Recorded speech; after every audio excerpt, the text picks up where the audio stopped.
स्वतःची पाठ करून त्याला नाकारणार आहेस? मोक्ष पण बाबांचं काय? मी त्यांना दिलेला शब्द कसा काय मोडू? श्रावणी, आता बाबा बाबा करणं बास कर. तुझा बाबांवर किती जीव आहे हे सगळ्यांनाच माहिती आहे. अगं पण तुझं काय?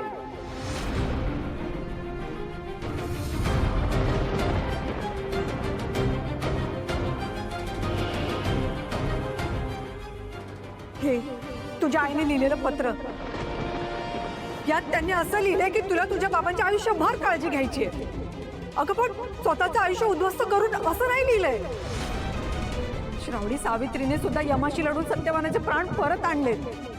तुला सुद्धा अशीच परीक्षा द्यायची आहे. उद्या वटपौर्णिमा आहे, तुझ्यातली पतिव्रता जागाव.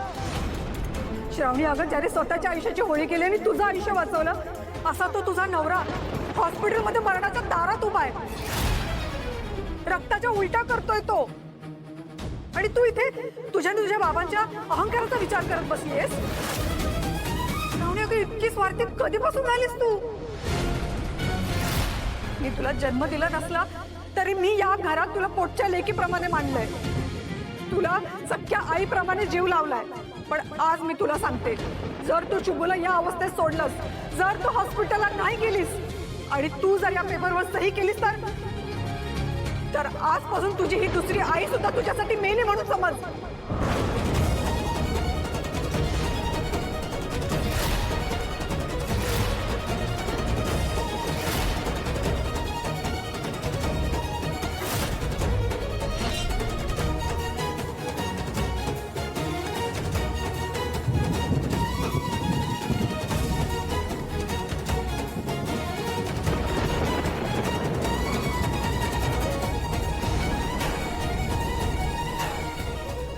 काय ग, कसला विचार करतेयस?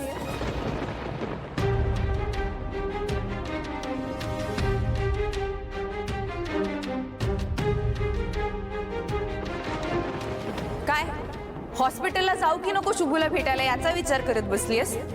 की आता बाहेर गेले तर बाबा काय म्हणतील याचा विचार करत बसलीयस?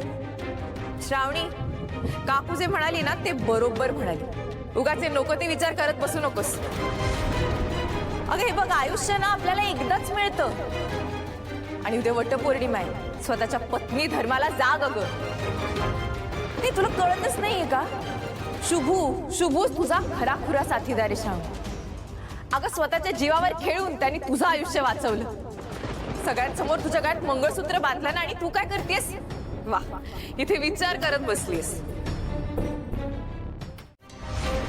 बघ ए सानिका, बघ बापाची काय अवस्था केली आहे त्या. ऐकते सर्व काय चाललंय ते? हा, काय बापाची अवस्था करून ठेवली या?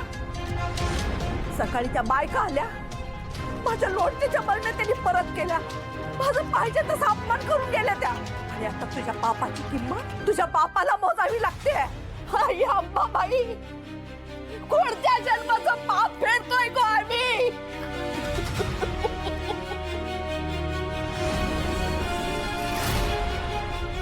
हौसानं तुला शिकवलं होतं ग, वाटलं होतं लय शिकशील, लय मोठी होशील, आमचं नाव करशील.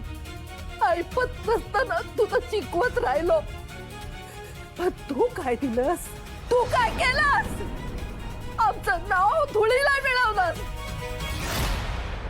समाजात आम्हाला कुठे मी तोंड दाखवायला जागा नाही ठेवली. तू काय करू ग? तुझं काय करू मी? अरे पण मी अगं नग तिला बोलूस काही नाही अण्णा,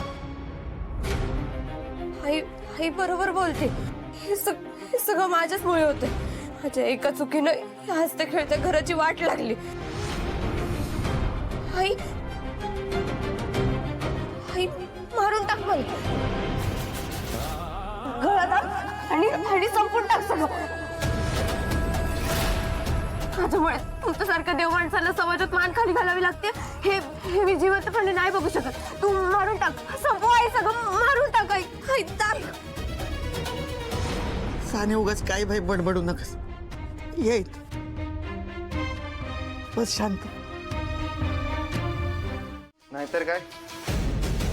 स्वीटी, माझं शुभ चुकलाय ग.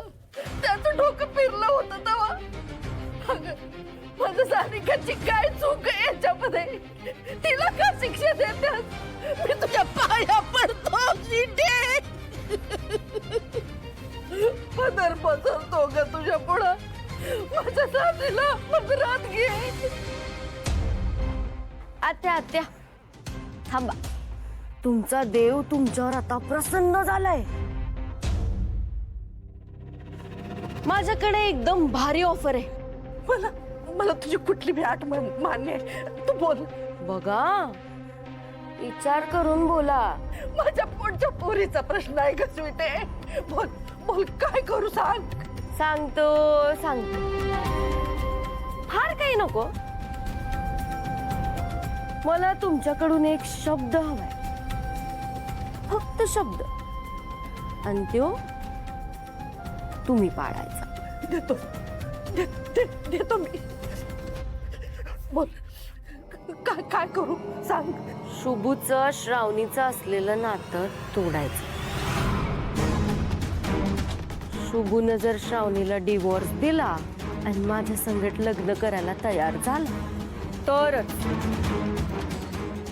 तरच इंद्रनील आणि सानिकाचं लग्न लावून देणार मी.